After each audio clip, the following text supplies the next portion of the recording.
Hi, my name is Nicole with So Much More, and in this video, I'm going to share with you how to float your quilt top on your frame.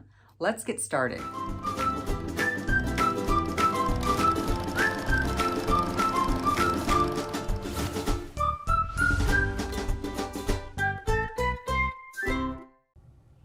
Let's load the Turntables quilt onto the frame for quilting. First, we'll start with our backing. The first thing we're going to do is locate the center of the top of the backing. I'm just folding the backing in half to identify the center and then marking it with a sewing pin. Next, I'm locating the center of my quilt frame. Now, I have a 10-foot quilting frame which fits perfectly in my home sewing studio. There are two 5-foot rails that create this frame, so the center line is easy to find. And I also have markings on my leaders, which I intentionally align with my center marking on the top rail. I use a Juki J350 Miyabi QVP. I can create beautiful stitches on my quilt with plenty of space.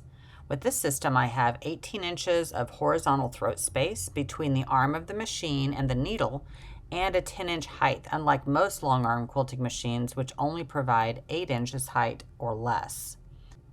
In a previous video, I shared how to use the red snapper system to load your quilt. This system is quick and easy, and that's what I'm using here. I snap the top center of my backing onto the top rail, and I pull the rest of my quilt through so that it goes through underneath the dead bar.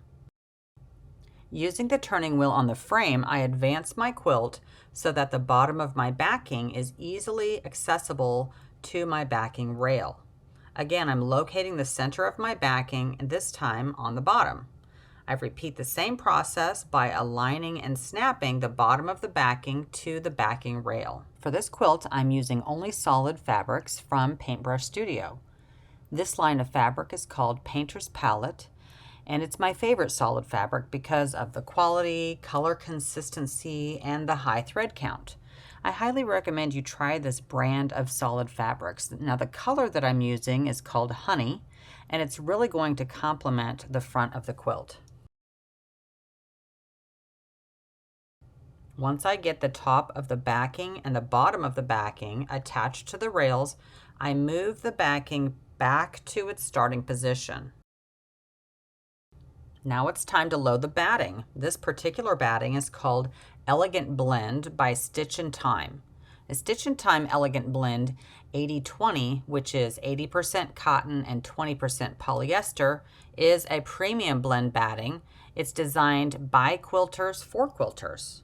Now, this batting is needle punched into a very fine scrim, providing a stable yet tuggable batting for frame quilting, but it's still wonderful for hand or domestic quilting. I use the twin size package, which is a perfect width for this quilt. I'm just aligning the top of my batting against the top of my backing. I'll let the remainder of the batting float over the edge of the rails. Now, there are rails at the bottom of my frame that I could attach this batting to, but I like to float my quilts, so I just let it drape over the edge.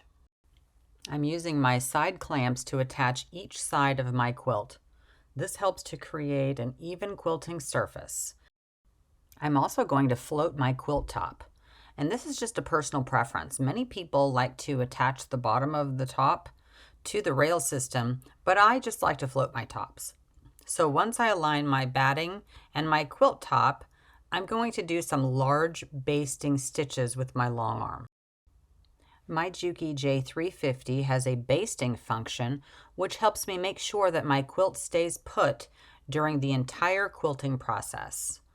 So I'm simply basting and advancing the quilt until I get all of the way to the end. Each time I advance my quilt, I make sure that the quilting surface is taut, but not super tight. It's a delicate balance that you'll learn over time. And with each quilt advancement, I am applying another row of basting stitches. One of the nice functions about this machine is that I get to choose how large my basting stitches will be. I usually choose the largest stitch, since these will eventually be taken out either as I'm quilting or after I'm done quilting.